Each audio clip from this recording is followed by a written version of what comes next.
My mother was very much impressed with the whole line of quilt makers in her family. And I was wondering if I could do it. I really let the overall concept of the piece dictate how it will be made and what it will be made with. I don't do plaid. I don't do lines that are clear and clean and linear. I do lines that surprise you. I'm a romantic. They're telling me that it wasn't art. I went, I'm just going to immerse myself in those slums of the textile craft world, and I will elevate it into art. 'Tis a gift to be simple, 'tis a gift to be free, 'tis a gift to come down where you want to be. And when you find yourself tired, to be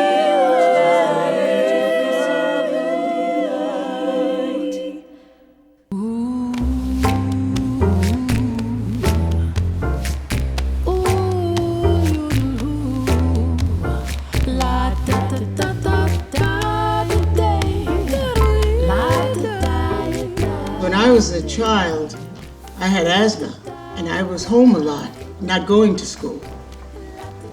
And I might be home for a week recovering from an asthma attack.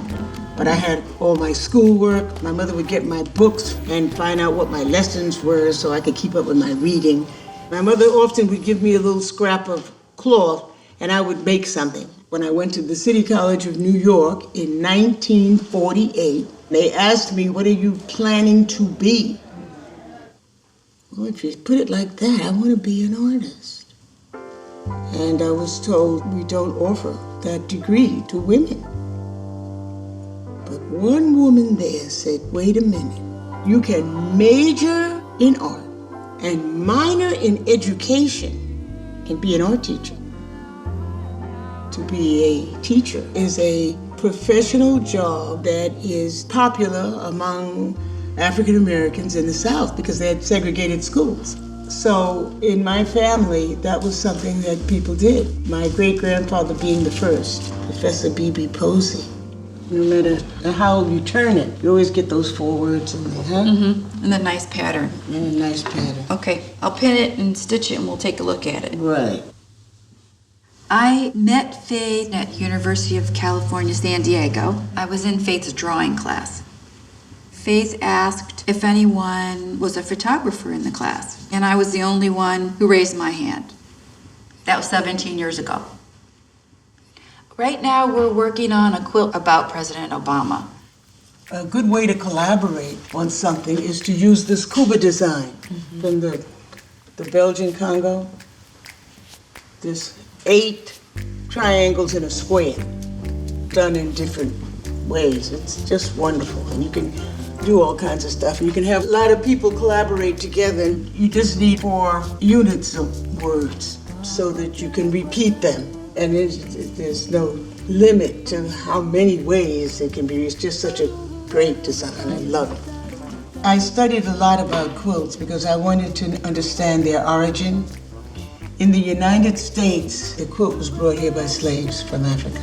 Slaves would make quilts for the master's house, and they could also make quilts for themselves to keep warm. So it was a useful medium, but it gave them an opportunity to be decorative and to use their design aspects. So the Gee's Bend quilts are a very good example of that. They put it together not even thinking about design, but they were creating these wonderful minimalist arrangements. I remember when we used to go up on Tar Beach, which was the roof of our building. We could reflect and look at all of New York, the lights, and it was so beautiful. It looks exactly as it did when I painted it. You know, how I made the tar roof and the way the tablecloth is. I had this family in mind. The adults will be playing cards, and the children will be laying on a mattress. You can't run around on the roof. Children have to be calm, but you can be very happy because it's so wonderful, you know, looking at the stars and the other buildings, and you can have all kinds of goodies to eat. Cassie and Bibi, they're patterned after people I knew as a child. Bibi was a little boy who was just adorable, And Cassie was a young woman that I went to City College with. I wrote the story, and the end of it, when I said, I have told Bibi, because Bibi doesn't know, how do you do all this flying? I have told him it's very easy. Anyone can fly. All you need is somewhere to go that you can't get to any other way. And the next thing you know, you're flying among the stars. And Judith Lieber, the pocketbook mogul, she saw it and bought it. And then she donated it to the Guggenheim. Tar Beach, my first book, came from the story quilt. They liked the story, so they wanted me to do a book. And I had already written the words because the words are on the story quilt. So they just sent me a dummy book and put the words on each one of the 32 pages. And I just went back and illustrated each one of those pages. My second book, my editor said, what about Harriet Tubman? I said, nice. Okay. So now my job is what about Harriet Tubman? Then when I can tell the story of who was Harriet Tubman, what did she do that was important, I get my characters. And then the third thing is the dialogue. And when I get all of that done, that's my story, that's my process.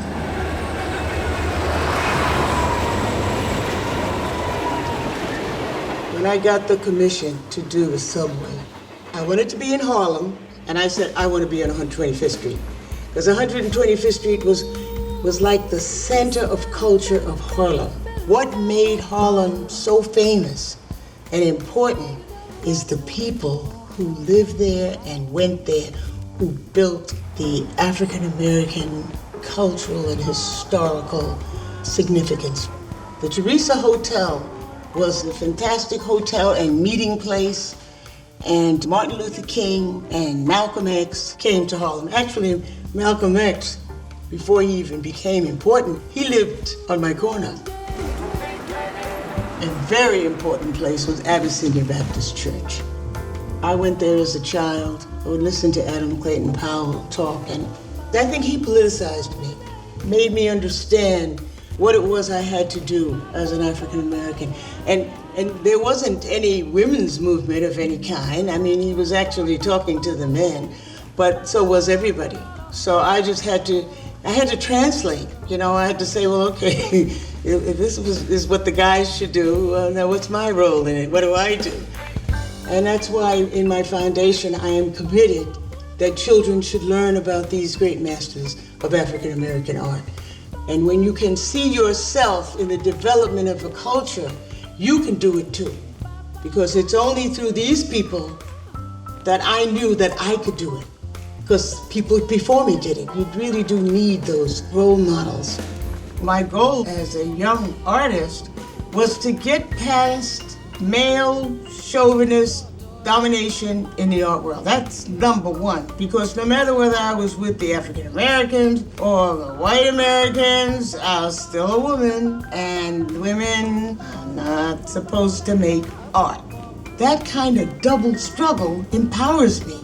It gives me a reason to move on and to tell that story.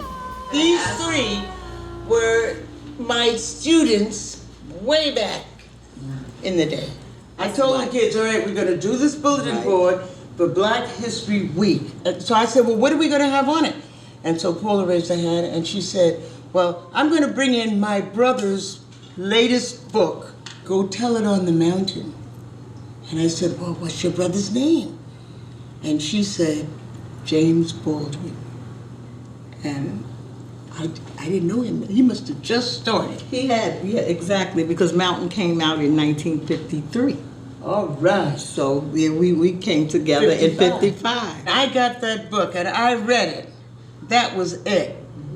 I read everything that James Baldwin wrote, one right after the other. And that helped me to change my art. Because I wanted to do art that expressed what was happening to African Americans in America today. One thing I have to say that I remember about Faith is the compassion that you had with all of us in the classroom. I remember if I remember saying, I'm finished.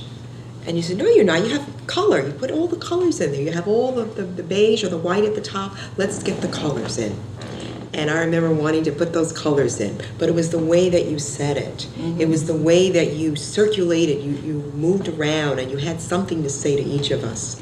My children used to draw on the walls, and I framed it. My relatives thought I had gone mad, but I was thrilled about it. I was thrilled that these little people could do these things, and you are a part of all of this. I wanted to create paintings that could be as large as I needed them to be. And I needed to be able to roll it up and place it in a trunk and send it all over the country. Then I would go and they would pay me to lecture. Artists need to be able to store their work, and the quilts have made that completely possible for me. The first quilt, Echoes of Harlem, was made with my mother and I. My mother informed me that making a quilt was extremely difficult. When my mother passed away, the second quilt I wanted to make was a tribute to Mother. I sat down and I created Mother's quilt.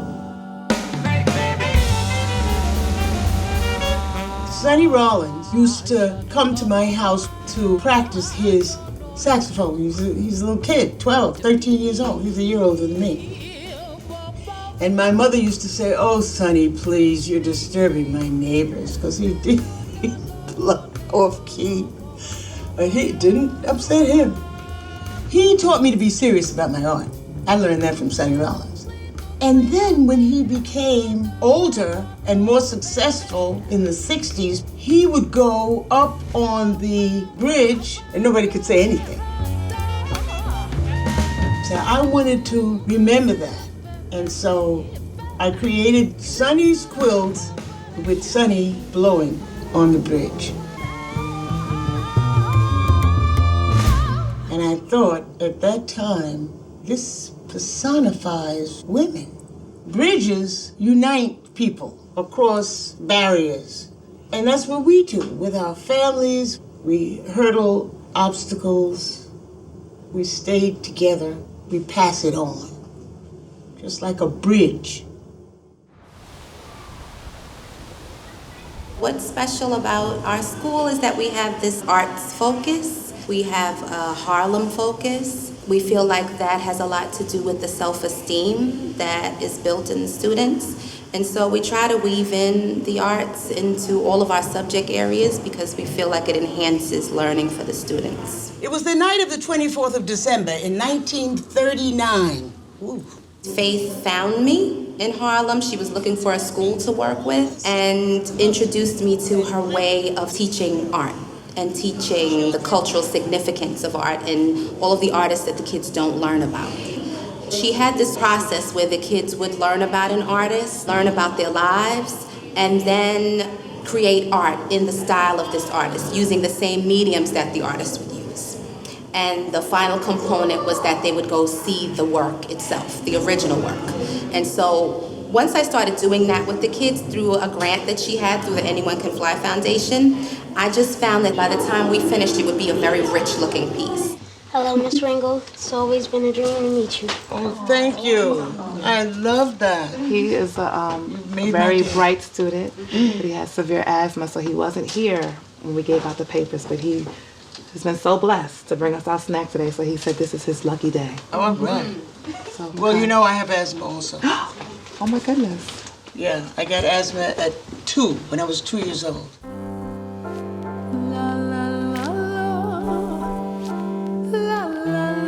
I expected to have a problem, a big problem, with making quilts in the fine art world, but I did not. Everybody knows what a quilt is. That was so important in my career as an artist because it made people accept my work much better than they did before I started making the quilts. La la la.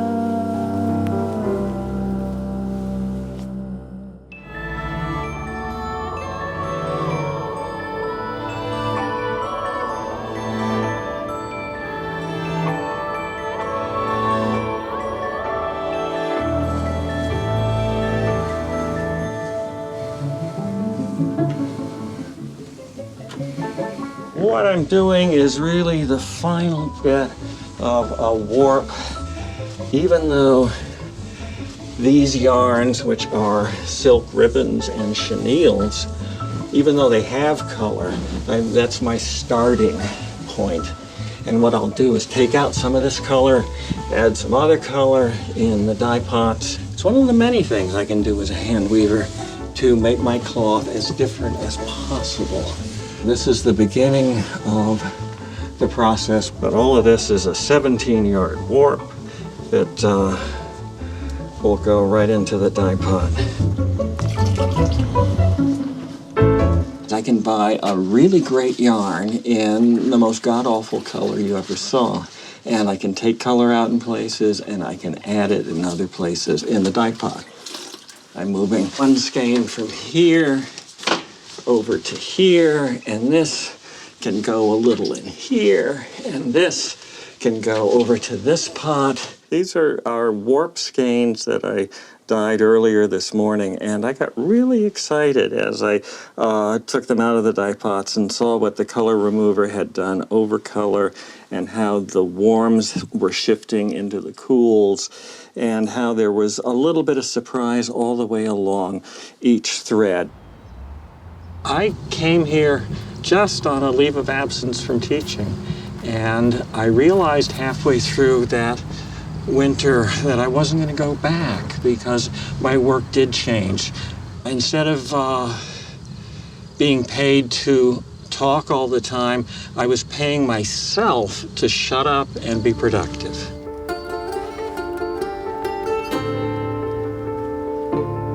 I am taking the warp that I wound and that I dyed, and I am now tying it one thread at a time to the pre-existing threading in this loom. This loom has a memory, a lot like a computer, and it's all set up with a structure. This is the architecture of the cloth. I don't count, I can't measure, but I can tie threads faster than anybody I know.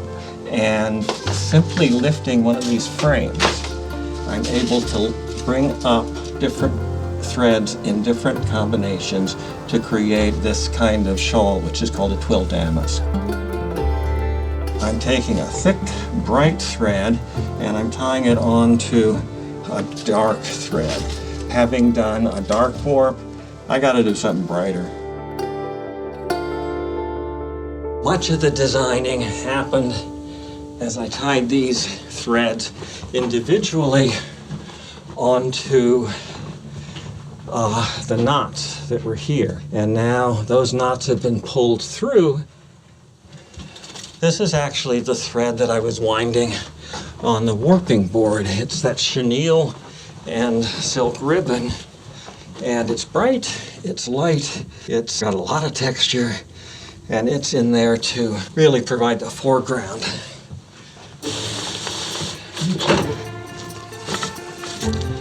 So when this warp goes on, I will have done my job.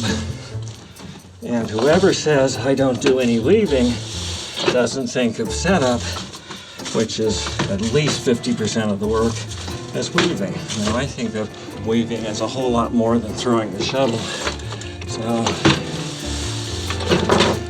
this is what I weave. And it's where I get to say my piece.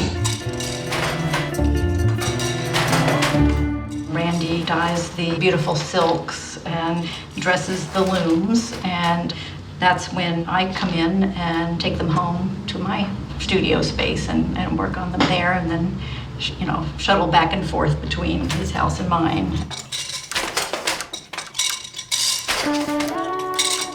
Randy's really the master of the warp, this element here, and I'm using the weft and with the little boat shuttle, and that's the horizontal element. He pretty much leaves it up to me as far as the colors and, how they interplay with what he has done. I'm using my feet to raise and lower the harnesses, which create the pattern. So I'm twisting the fringes. I'm taking a small group of the threads and twisting them to the right. I'm taking another equal group and twist it to the right. And then I put the two together and twist them to the left. So that's really how rope is plied. And it creates a nice little finish on the scarves and the shawls.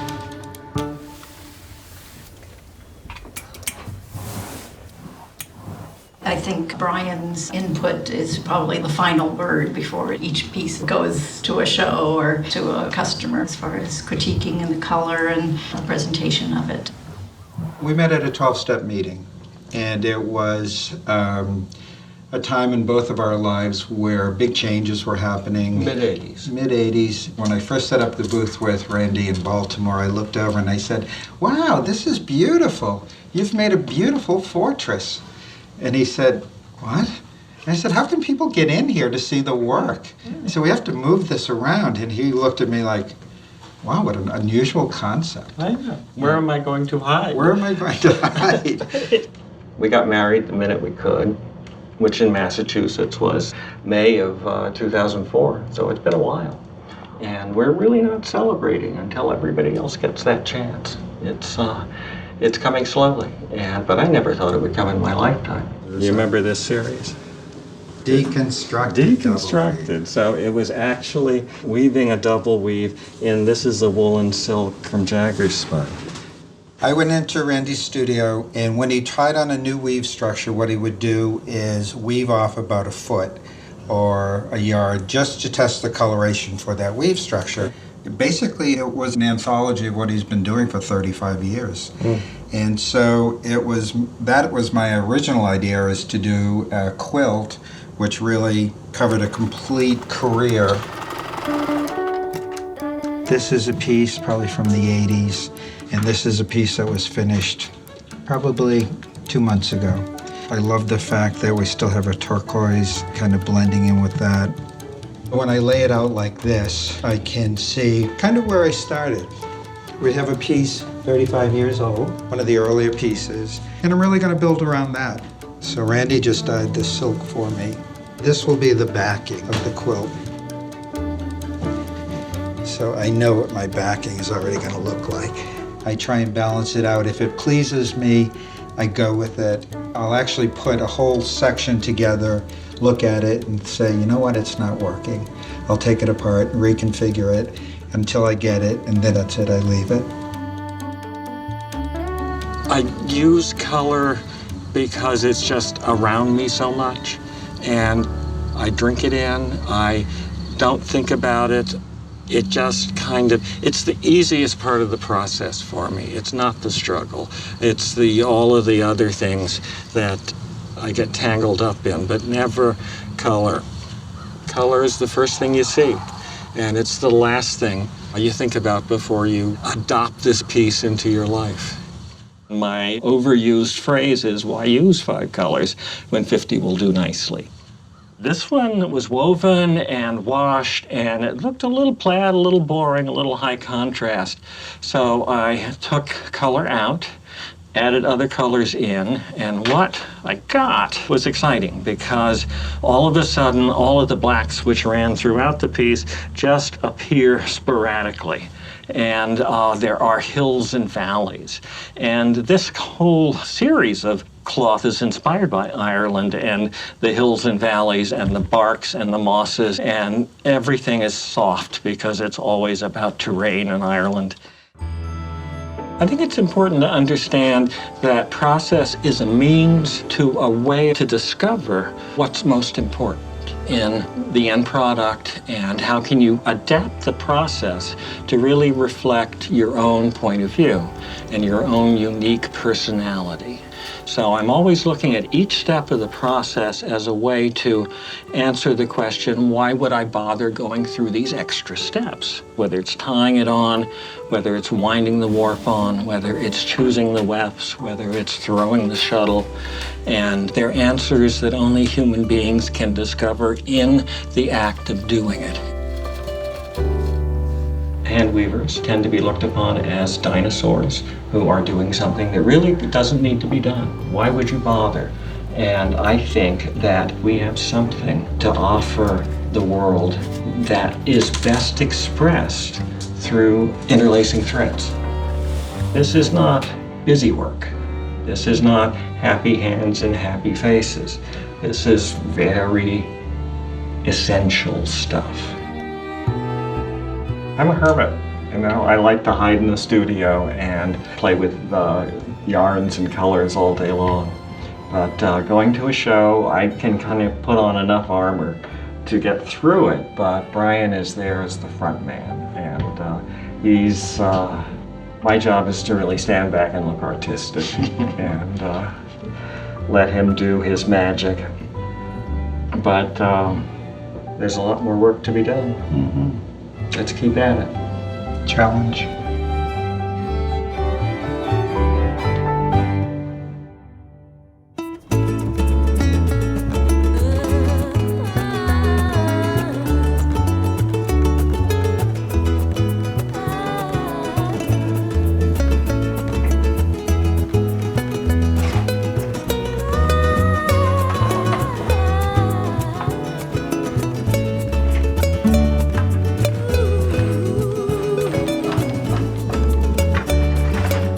My dad was one of the first braceros to come to the US of A during World War II.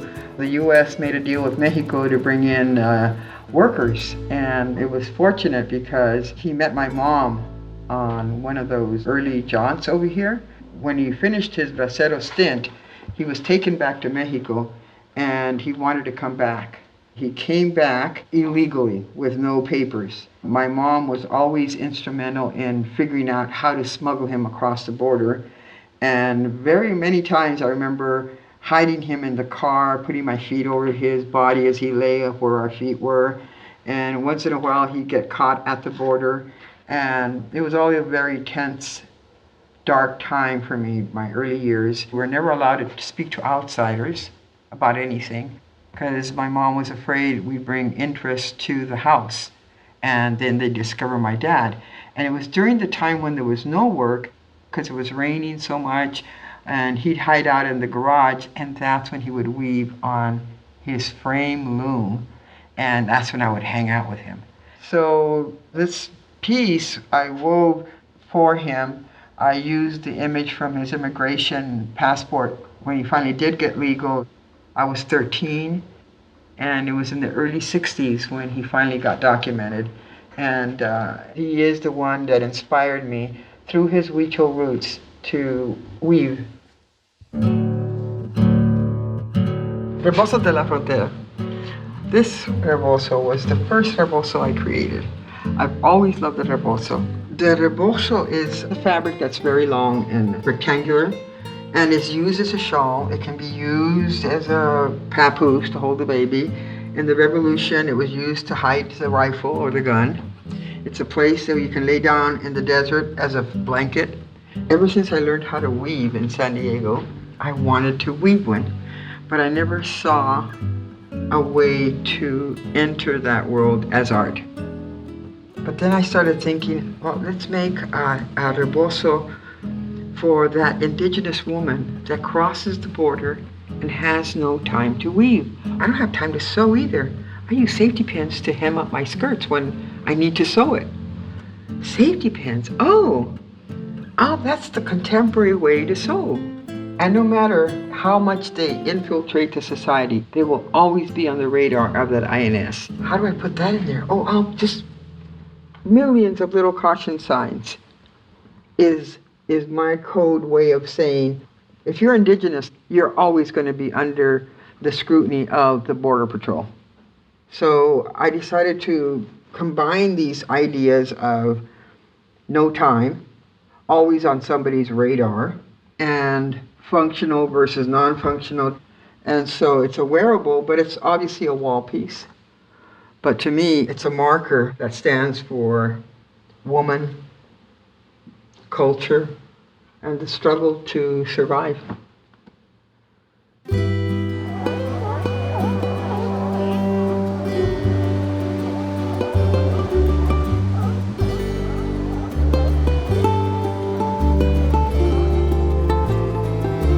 Marcos A. Underwood.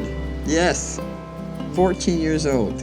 I was a freshman. The Beatles had already broken through. My sister and I went to the library, and then these punk kids, guys, started following me around the halls of the library, hey, what's your name? And I noticed that one guy, he was just sitting on the table reading a book. And I went, what's with that? How come he's not chasing me? Consuelo was a very beautiful young lady when she appeared in Calexico. And that meeting in that library left me intrigued. At the freshman dance, it was the last dance of the year, I remember, oh my God, he's gonna ask me to dance.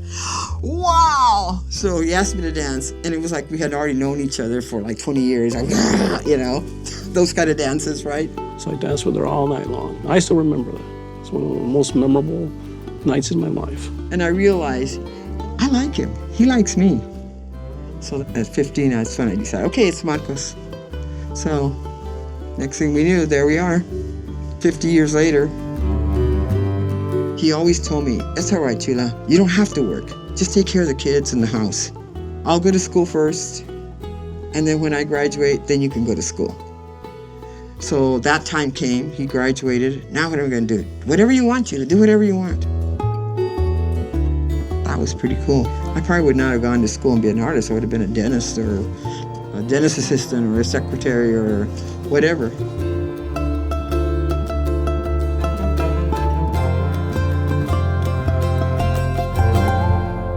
I'm loading up the shuttle with wire. It's plastic coated wire, very flexible, and it's like a tough thread. That's how I think of wire. A thread that's tough. At San Diego State, it was all about form.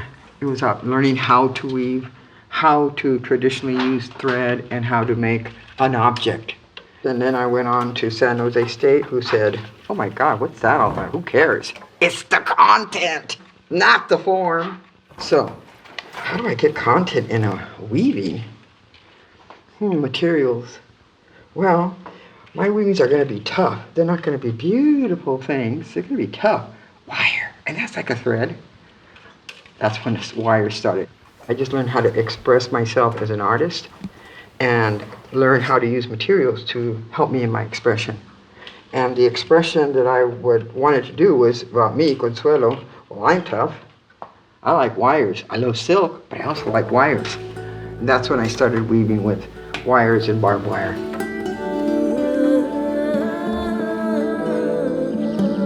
This place has been here thousands and thousands of years. It was sacred to the Pomo.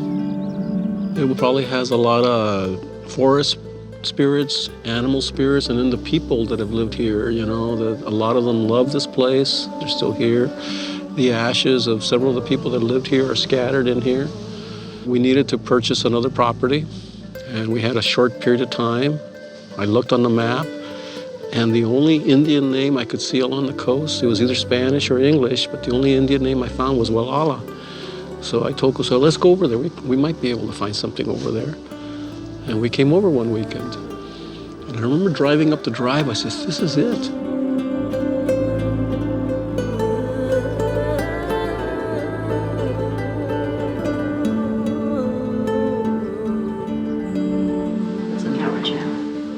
Look at this. Love just doesn't sit there like a stone. It has to be made like bread. Did you have to remake love like bread all the time?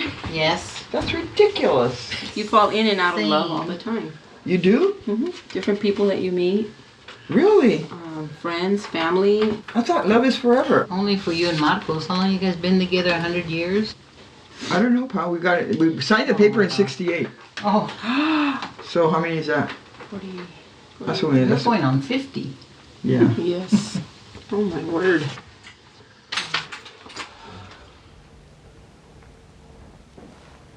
The exhibition at the Triton Museum 2013 fall, it's pretty exciting because originally they wanted it to be a retrospective since I'm retired from San Jose as a professor.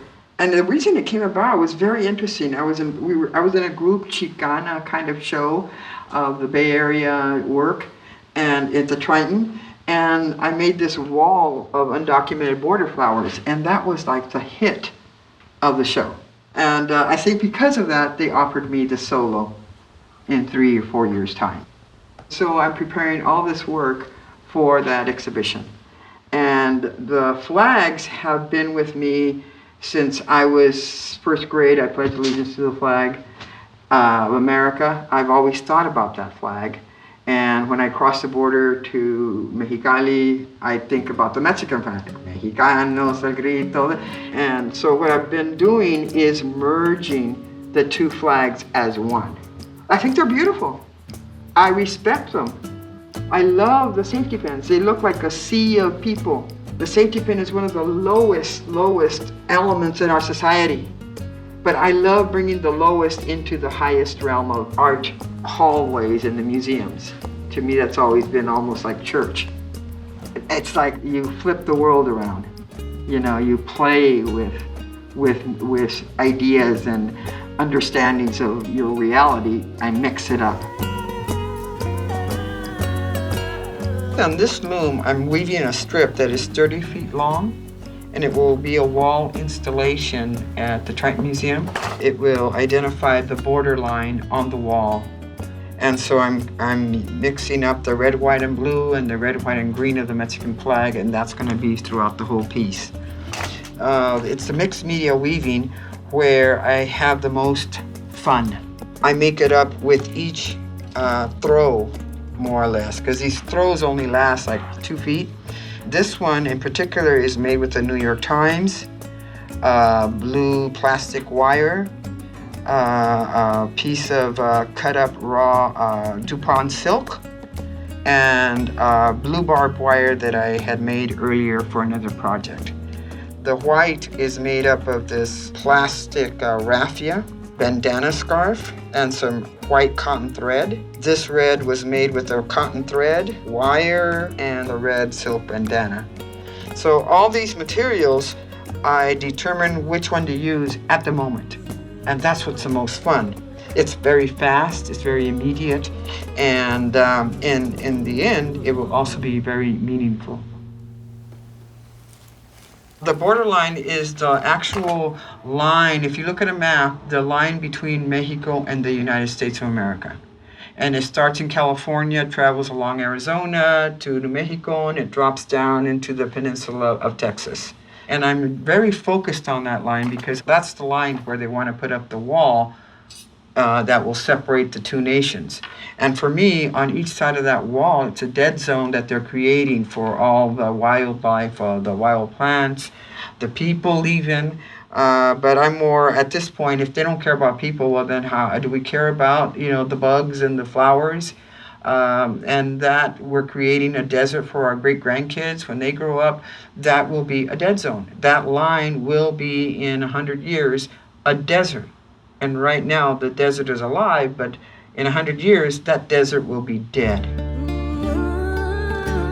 In the beginning, my work was different because I was making artistic expression with threads, with fiber.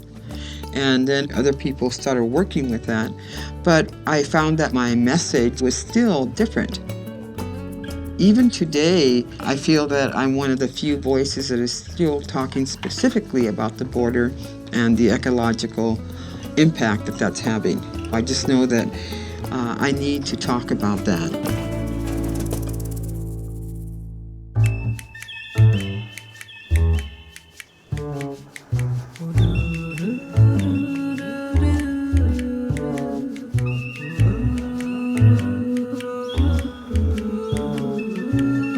I really liked drawing when I was a kid. For a long time, I thought I wanted to be a writer. And when I went to college, I started out in a writing program. I wanted to write children's books. And then I wanted to illustrate the the children's books. So I went back to school as an art major and started learning about artists like Christo and Jean-Claude, and was completely captivated by the way that they engaged the public with art.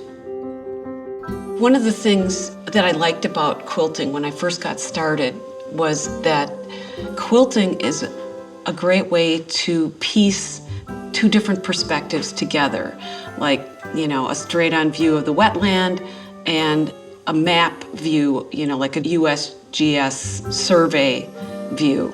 So you can sort of overlap these two perspectives and then throw the title in, and it's three perspectives, because now you have to compare it to the image in your mind when you read those words.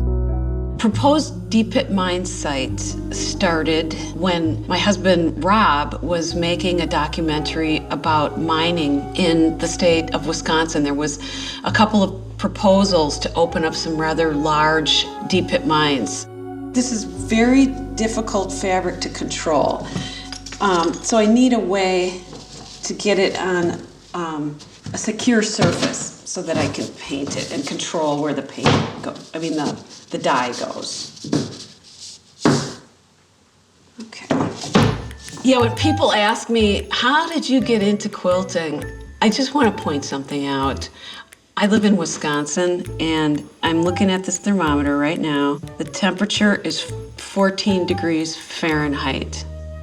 So it all started when Rob and I were living in a drafty old building, and it was just plain cold.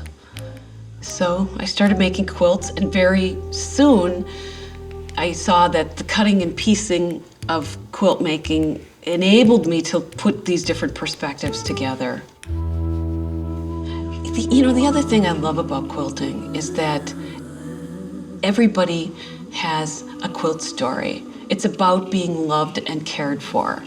And I think that's one of the things I'm trying to say with my work. So if people think about the time their grandmother wrapped them in a warm quilt, it's perfect.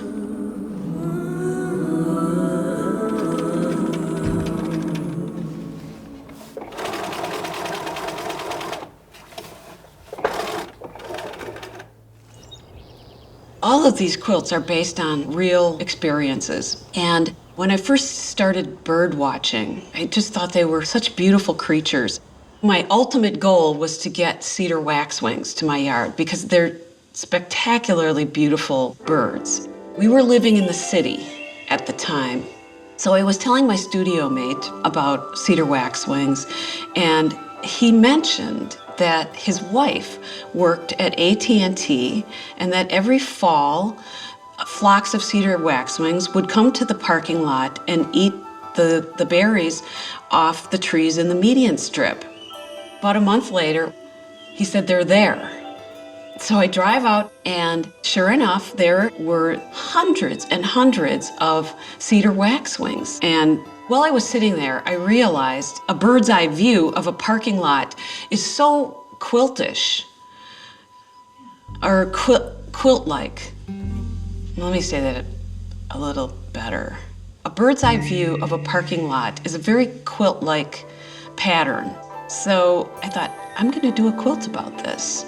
Well, while I was making the quilt, AT&T laid off 40,000 workers.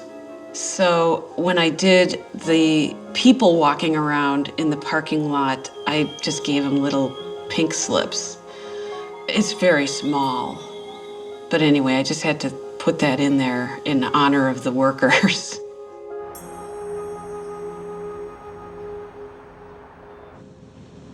But you know what? Here's the other concern, that in about 10 years, these cars are all gonna look ancient. They will. When we lived in Milwaukee, I walked almost every day in the Seminary Woods. Well, there's a little road that meandered along this forest, and the DOT, the Department of Transportation, decided that they needed to expand this road and straighten it out. And I thought, I wish they could walk this with me and see what they're really doing here to this place. So I think the quilt, is again a comparison between these two perspectives. I think the workmanship, the craftsmanship, just the attention to detail really catches your eye at first. And then you kind of delve into what she's trying to tell us. She's interested in social justice, interested in making a statement, but it's not really in your face. You have to look at this carefully. What has happened to our natural forests, our environment, all in the name of progress. What I think is interesting about the history of quilt making is that although we tend to assume that it's more of a loving hands at home kind of thing, they're made for family use, they're made to adorn a bed, and that's really their place. In fact, historically, quilts have been a very important medium of expression for women, not only within the home, but at state fairs, in women's exhibitions. Throughout the 19th century in particular, women's quilt making was really showcased publicly quite a lot. They were a way for women to really express their own creativity in the public sphere as well as at home. I wanted to have someone walking through the forest that looked a little bit like a bureaucrat, because it would be so nice if they did walk through the forest, just so that they would know what their lines went through in the real, tangible world. To tell you the truth, though, he's a leftover from Cedar Waxwings at the AT&T parking lot. He's a pink slip. That wasn't really supposed to be there, but it just ended up there. I got the idea to make Portrait of a Textile Worker one day while I was working away at my sewing machine, and I always listen to the radio when I'm at the machine, and Charlie Kernaghan, the director of the Institute for Labor and Human Rights, was giving an interview, and he was describing the appalling treatment of these garment workers at a plant in Nicaragua, where the women were forced to work 14 to 17 hours a day, 6 and 7 days a week. Immediately, I knew I wanted to do something to help them. So I was walking through a department store, and I'm seeing these huge signs, that say Ralph Lauren, Eddie Bauer, Calvin Klein. We've all seen these signs. And then I remembered these women, and I thought, yeah, but what are their names? And it seemed like the obvious thing to do would be to create a portrait, an identity, using all the little identification labels on the clothes that they make and we wear. I knew I wanted to base it on a real person that was in one of these factories. So I contacted the Institute for Global Labor and Human Rights and said, now, does Charlie Kernaghan, has he got any photographs that I could use for this? Well, they very graciously sent me a couple hundred. And I just kept coming back to this one because this woman just had this calm poise. And so I start this process. I don't exactly have a way to do it yet. But pretty soon I figured out, I'm gonna need thousands and thousands and thousands of these things, because it isn't just a matter of the numbers. It was a matter of finding, the right tones, the right black, the right white, the right gray. And at some point it just took on a life of its own. And I started to get labels from all over the country. I started to get them from all over the world. I had no idea how people were even finding out about it. Every day I would go to my P.O. box, and I think it's one of the most uplifting things that ever happened. I would get these sweet notes from people, and the thing that blew my mind is that they took the time to go to their closet and cut the labels out one by one. To me, that's the strongest part of the whole piece, because it's not just my opinion, it's a chorus of voices. It's a lot of people who are concerned about what's happening from all sides of the political spectrum. Somehow it's almost like schizophrenic that we can be buying things and never ask, well, who are these people? How old are they? What did they pay? Did they have the right to organize? Did they go to school? How did they live? Can they get an education? We have to now become real global citizens It took this mural to actually give the dignity back to these workers. The portrait of a textile worker is something very personal to us. I contributed every label of most of my clothing, which I can tell you was missing a lot of labels, so I don't even know who made it anymore. It was a good contribution for us to make. It made us very aware not only of the struggles of those workers that stitch our clothes, but also the fact that they were no longer made by the people in the United States, and that those people that were making them were being exploited. When I saw the quilt in person, I walked up to it and I can honestly tell you, I could identify my labels. And so it's personal to a lot of us. I don't know how many I did, but everybody in our office, everybody we knew, my daughter, my husband, we were labelless for a long time. My quilts take from 1 to 3 years to make because they're usually extremely detailed, and that's not slouching around either. It's like a full-time job. We're always trying to increase productivity and consume more, and my work is the opposite of that. It slows everything way down. I'm trying to make an object that's valuable. It's also not a one-liner. Like, I try to put a lot in for a viewer to see. And part of that is an expression of how rich and detailed the world is.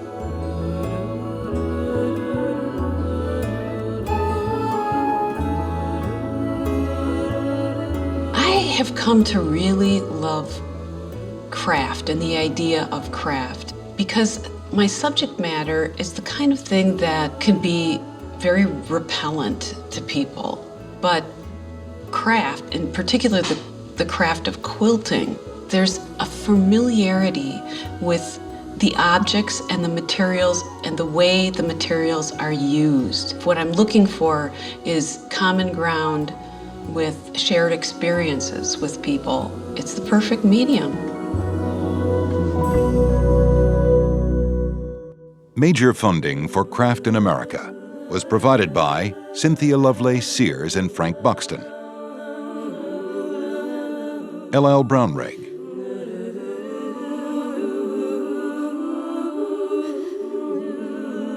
Lillian and John Lovelace,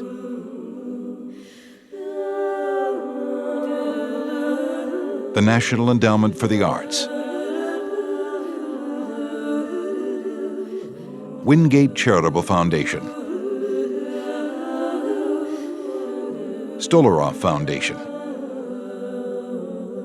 Additional support was provided by the following: